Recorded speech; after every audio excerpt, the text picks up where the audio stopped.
நீங்கள் அந்த கும்பலை பேரிகேட் போடாமல் விட்டீங்க, பாதுகாப்பு தரல, அந்த கும்பல் பூரா ரோட்டுக்கு வந்துடும். அப்போ அவர்கள் கார் எப்படி போகும்? இது வரைக்கும் பெருசாக விஜய் கிட்ட இருந்து நாங்கள் எதுவுமே பார்க்கலையே சார். பெருசாக பேசுகிறத பேப்பரை பார்த்து பேசுகிறத தாண்டி என்ன சார் பண்ணியிருக்காரு? பேப்பரை பார்த்து யார் பேசல? முதல் வாக்காளர்னு ஒரு குரூப் இருக்குது, 30 வயசு வரைக்கும் உள்ள ஒரு குரூப் இருக்குது. இந்த 2 குரூப்புமே விஜய்க்கு ஆதரவு சொல்கிறாங்க.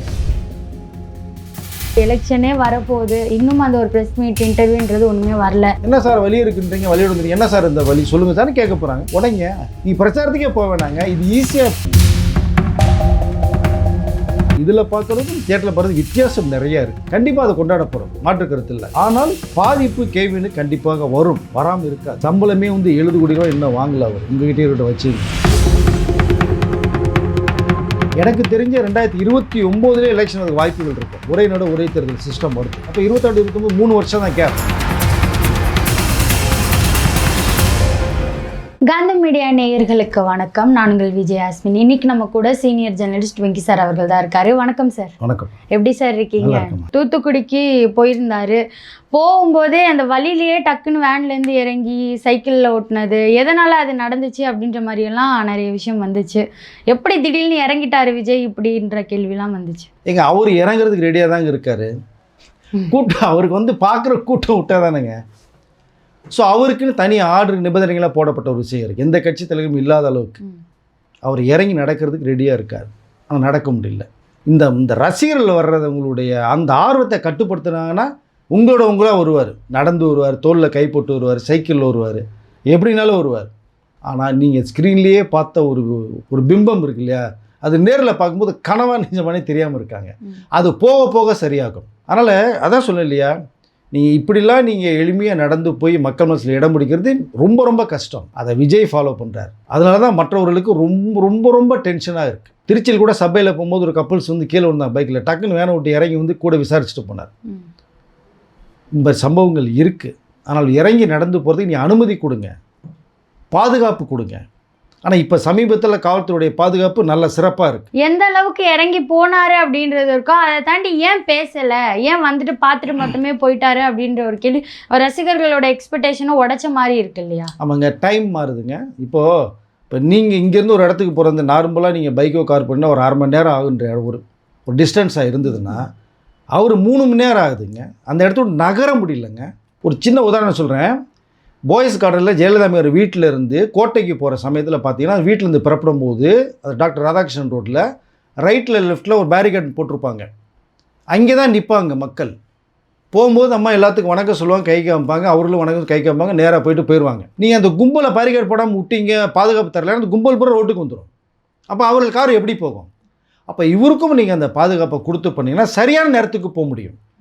இங்கே சரியான நேரத்துக்கு போக முடியல. அவர் இது வரைக்கும் பெருசாக விஜய் கிட்ட இருந்து நாங்கள் எதுவுமே பார்க்கலையே சார். பெருசாக எப்படி சொல்கிறீங்க? பேசுகிறத பேப்பரை பார்த்து பேசுகிறத தாண்டி என்ன சார் பண்ணியிருக்காரு? பேப்பரை பார்த்து யார் பேசலை? நீங்கள் ஓரலாக பேசுகிறதுக்கும் சில அறிக்கைகள் படிப்பதற்கும் அந்த இடத்துல என்ன இருக்குன்னு தெரிஞ்சுக்கிறதுக்கும் நீங்கள் சரியான முறையில் ஒரு விஷயத்த சொல்லணும். ஜெயலலிதா அம்மையார் அவர்கள் கூட பேப்பர் படித்து பேசின விஷயங்கள் நிறைய இருக்குது. அது ஒரு தவறே கிடையாது. நீங்கள் என்ன வந்ததுக்கு பிறகு இல்லை என்ன செய்யலைங்கிறத நீங்கள் கேட்டிங்கன்னா அது நியாயம் இருக்கும். இது முடியுமா? ஒரு விஷயத்த சொல்கிறார், அது முடியுமான்னு கேள்வி கேளுங்க. முடியுங்கிறதுக்கு ஒரு பதிலை சொல்கிறார். அதுக்கு பதில் விட்டு வருதா? கிடையாது. மக்கள் பணத்தை கொள்ளையடிக்க நான் வரல, 1 ரூபா கூட கொள்ளையடிக்க மாட்டேன். இது மாதிரி சொல்கிறதுக்கு மற்ற கட்சிகளுக்கு தில்லு இருக்கான்னு கேட்குறாரு. அப்போது நீங்கள் பேப்பரை வச்சு படிக்கிறாரு, மனப்பாடம் வச்சு படிக்கிறாரு, சொல்லி கொடுக்க எல்லாமே இருந்துட்டு போட்டுங்க. மக்கள் அதை விரும்புகிறாங்கல்ல. அவர்களுக்குன்னு ஒரு கட்சியில் இருக்கிற அந்த வாக்குகள் ஒரு 50 வயசுக்கு மேலே இருப்பேன்னா ஏற்கனவே போட்டவர்கள் அப்படியே தான் இருக்காங்க, மாற்று கருத்து இல்லை. ஆனால் இங்கே முதல் வாக்காளர்னு ஒரு குரூப் இருக்குது, 30 வயசு வரைக்கும் உள்ள ஒரு குரூப் இருக்குது. இந்த 2 குரூப்புமே விஜய்க்கு ஆதரவு சொல்கிறாங்க. அங்கே தான் உங்களுக்கு வாக்கு சதவீதம் அதிகமாகுது. அவர்களுக்கு என்ன அரசியல் அந்த பேசுகிற ஸ்டைல் பிடிக்குமோ அதை கையில் எடுக்கிறார். மற்ற அரசியல் கட்சி தலைவர்கள் மாதிரியோ இந்த மேடை பேச்சுன்னு ஒரு ஸ்டைல் இருக்குது, அதுக்குள்ளே அவர் போகலை. எளிமையான முறையில் பேசுகிறார். ஒரு எளிய மக்கள் தலைவனாக மக்கள் பார்வைக்கு தெரிகிறார். அந்த மாற்றத்தை உருவாக்குறார். எம்ஜிஆர் பாணியை கடைப்பிடிக்கிறார். ஒரு பையனை வச்சு ஸ்டில், எம்ஜிஆர் தோல் வச்சு ஸ்டில் ஒன்று இருக்குது, நீங்கள் பார்த்தீங்கன்னா தெரியும். விஜய் அதை பண்ணுறார். அவருடைய பாதையில் இவர் போகிறார். தொண்டர்களும் மக்களும் தர்ற அந்த கூல்ட்ரிங்க்ஸாக இருக்கட்டும், ஜூஸாக இருக்கட்டும், இளநியாக இருக்கட்டும், எந்த வித கேள்வியும்லாம் வாங்கி சாப்பிட்றாரு. அதுதான் மக்கள் மனசில் தொடுறாருன்னு அர்த்தம் இது. அதனால் நீங்கள் பேப்பரை படித்தேன்னா படிக்காட்டி என்ன, அவர் சொல்ல வேண்டிய என்ன அவர் பேசுகிறாரோ அதை மட்டும் நீங்கள் பார்த்தாலே போதும். சார், இதே போல் நெல்லைக்கு போனாரு, கேண்டிடேட் பேரையும் சொல்ல மறந்துட்டாரு. இங்கே வந்தார், கேண்டிடேட்டு வேனில் கூப்பிட்டு வச்சு கை காட்ட வச்சாரு. என்ன யோசிச்சு பண்ணுறாரு? ஒருவேளை மறந்துட்டு பண்ணுறாரா, இல்லை தெரிஞ்சு தான் பண்ணுறாரா அப்படின்ற ஒரு கேள்வியும் இருக்கு இல்லையா? இல்லைங்க, இங்கே வந்து பேச முடியல, அதனால் வேட்பாளர் தூக்கி காமிச்சிட்டாரு, முடிஞ்சு போச்சு, இறங்கி போகிறாரு. அங்கே போகிறாரு, கிட்டத்தட்ட 234 தொகுதியிலையுமே எல்லாமே புதியவர்கள், பரிச்சயம் இல்லாதவர்கள், சில ஏரியா விட்டு ஏரியா நிற்க வச்சுருக்காங்க. அப்போ அங்கே யாருன்னு தெரியாது. நான் நிறைய மக்கள்கிட்ட பேசுறது கூட ஒரே வார்த்தை, விஜயா ரைட்டு, விசில் சின்ன இங்கே இருக்க நாங்கள் பார்க்க போகிறோம், அங்கே தான் போட போகிறோம், அங்கே நிற்கிற வேட்பாளர் பேர் எங்களுக்கு தெரியலன்னு கூட பரவாயில்ல, அவர் முகம் தெரியலன்னு கூட பரவாயில்ல, எங்களுக்கு பரிச்சயம் கூட பரவாயில்ல, விஜய்க்காக ஓட்டு போடணும். இப்படி தான் அண்ணாடிஎம்கே சொல்லப்பட்ட இன்னமும் இருக்காங்க மக்கள். உங்களுக்கு எங்களுக்கு யாருன்னு தேவையில்லைங்க, எங்களுக்கு வேண்டியது ரெட்டையில் இருக்கா, அதில் நாங்கள் ஓட்டு போட்டு போயிடுவோன்றாங்க. இன்னொரு குரூப் பிடித்தவர்கள் உதயசூரியன் இருக்கா, உதயசூரியனை பார்த்து குத்திட்டு போயிடுவோன்றாங்க. இந்த 2 சின்னங்களுக்கு மத்தியில் இப்போ விசில் சின்னம் மிக பிரபலமாக இருக்கும். அதே மாதிரி தான் விசில் சின்னமும் இருக்கு.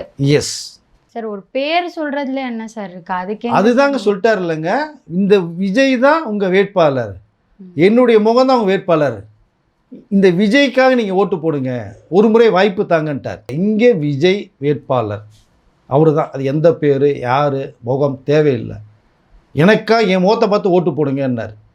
ஒரு மேடையில் 4 பேர் உட்காந்துருக்கும் போதே சொன்னார், சலசலப்பை ஏற்படுத்தக்கூடாது, ஈகோ கிளாஸ் ஆகக்கூடாது, யார் வேட்பாளர்னாலும் உங்கள் விஜயை நினச்சி நீங்கள் ஒத்துழைப்பு கொடுங்கன்னு சொல்லிட்டார். எங்களோட கேள்வி என்னன்னா சார், இப்போ நீங்க சொன்ன மாதிரி இப்போதான் வந்திருக்காரு, 3 வருஷம்னா குழப்பம் கொஞ்சம் இல்லை, நிறைய குழப்பமா இருக்கட்டும், கொஞ்சம் கொஞ்சமா குழப்பமா இருக்கட்டும். இப்போவே இவ்வளோ குழப்பமா இருந்தால் 5 வருஷம் நீங்க வந்து தான் ஆள போறீங்க. அந்த 5 வருஷத்துல இவ்வளோ இந்த வரத்துக்கு முன்னாடியே இவ்வளோ குழப்பத்தை பார்த்தா அப்போ எவ்வளோ குழப்பம் நடக்கும் அப்படின்றது ஒன்று இருக்கு இல்லையா? ஏங்க, அவர் வந்து பண்ணக்கூடிய விஷயங்கள் நிறைய பேசியிருக்காருங்க, நிறைய விஷயங்கள் கருத்துக்களை சொல்கிறார், அறிக்கையில் சொல்லியிருக்காரு. மக்கள்கிட்ட என்ன தேவைங்கிறத கேட்டு தான் அவர் அறிக்கைகளாக சொல்கிறார்.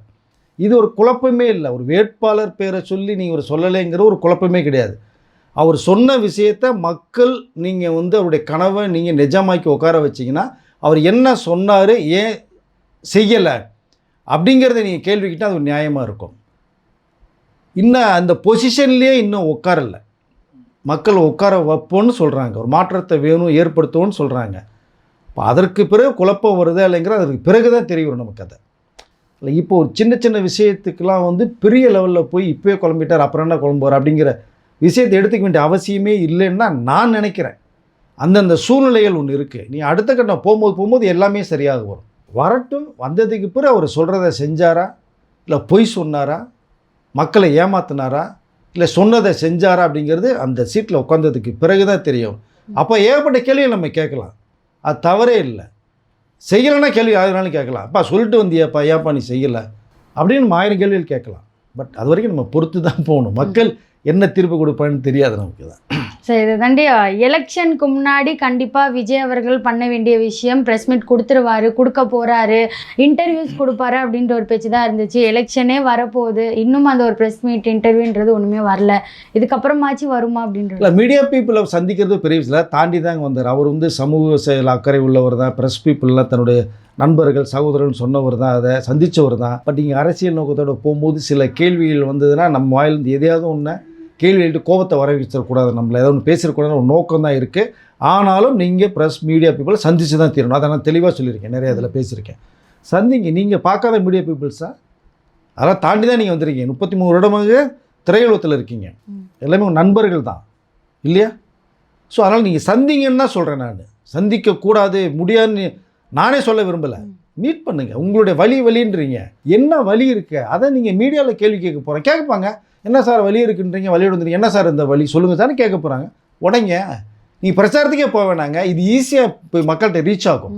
சரி, கடைசியாக ஜனநாயகன் படம் லீக் ஆனதுக்கு அப்புறமா இப்போ அவங்களுக்கு எந்த அளவுக்கு லாஸு, இதுக்கப்புறமும் திரையரங்கில் அது வந்தால் எப்படி போகும் அப்படின்றது மட்டும் சொல்லிடுங்க. இல்லை, அதுதான் இப்போ 400 கோடி ரூபா போட்டு எடுத்துட்டாங்க. இப்போ மற்றவர்களுடைய பார்வை திரும்புது. இப்போ என்னப்பா இதில் வந்துருச்சுன்னா தேட்டருக்கு வந்து எப்படி படம் போகும் செய்யும், வாங்கினவர்கள் கேள்வி மேலே கேட்குறாங்க. மிகப்பெரிய ஒரு லாஸை வந்து கேவின் புரொடக்ஷன் சந்திக்கும். ஆனால் தியேட்டர்களில் வரும்போது அது கண்டிப்பாக கொண்டாடப்படும். நீ இதில் பார்க்குறதுக்கும் தியேட்டரில் பார்க்குறது வித்தியாசம் நிறையா இருக்குது. கண்டிப்பாக அது கொண்டாடப்படும், மாற்று கருத்து இல்லை. ஆனால் பாதிப்பு கேவினுக்கு கண்டிப்பாக வரும், வராமல் இருக்காது. மிகப்பெரிய ஒரு நஷ்டத்தை சந்திக்கிறதுக்கான ஒரு சந்தர்ப்பத்தை உருவாக்கிட்டாங்க. பட் அந்த நஷ்டத்தை ஈக்குவல் பண்ணுறதுக்கு விஜய் ஏற்கனவே சொல்லியிருக்கார் கேவியன்ட்ட. சம்பளமே வந்து 70 கோடி ரூபா இன்னும் வாங்கலை அவர், உங்ககிட்டே இருக்கிட்ட வச்சுங்க, இந்த படத்துக்கு பிரச்சனை வரும், அது ஏதாவது வரும்போது அது நீங்கள் அதை சால்வ் பண்ணிக்கங்கன்னு சொல்லிட்டார்.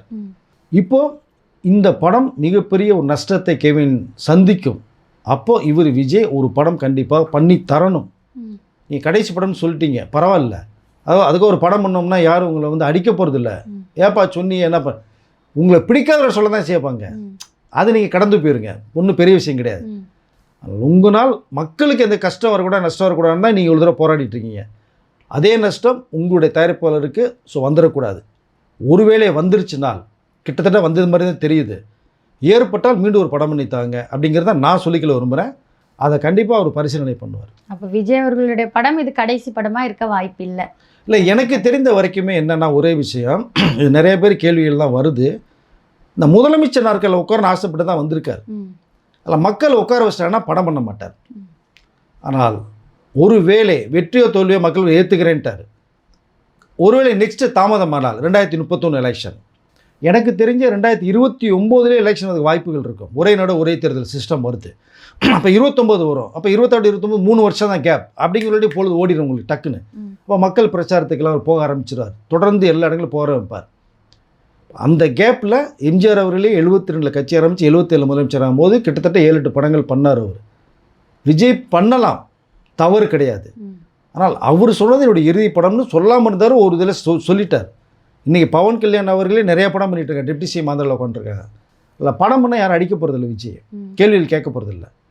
கேள்வி கேட்குறது ஒரு குரூப் இருக்கும், நக்கல் அடிக்கிறதுக்குன்னு ஒரு குரூப் இருக்கும், நையாண்டி பண்ணுறதுக்கு ஒரு குரூப் இருக்கும், அது பண்ணிட்டு தான் இருப்பாங்க. அதை கேர் பண்ணாதீங்க. உங்களால் படம் பண்ணிங்கன்னா ஒரு தயாரிப்பாளர் மிகப்பெரிய அளவில் ஒரு வாழ்க்கை ஏற்படும். ஒரு 200 டெக்னீஷியனுடைய பொழப்பு நடக்கும். 3 வேளை சோறு சாப்பிடுவாங்க, வீட்டில் குடும்பம் நடத்துவாங்க, வீட்டு வாடகை கொடுப்பாங்க, பிள்ளைகளுக்கு அந்த ஃபீஸ் கட்டி படிக்க வைப்பாங்க. இது 200 தொழிலுடைய வேலை வாய்ப்பு. ஒருத்தருக்கு 4 பேர் 3 பேர் தானே என்னாச்சு உங்களுக்கு? 600 பேர், ஒரு நாளைக்கு 600 பேருடைய வீட்டுக்கு சாப்பிட்றாங்கன்னா அது விஜய்னால. தொடர்ந்து நீங்கள் படம் பண்ணுறது தவறு கிடையாது. டிவிகே சம்மந்தப்பட்டு நிறைய விஷயங்களை பகிர்ந்ததுக்கு நன்றி.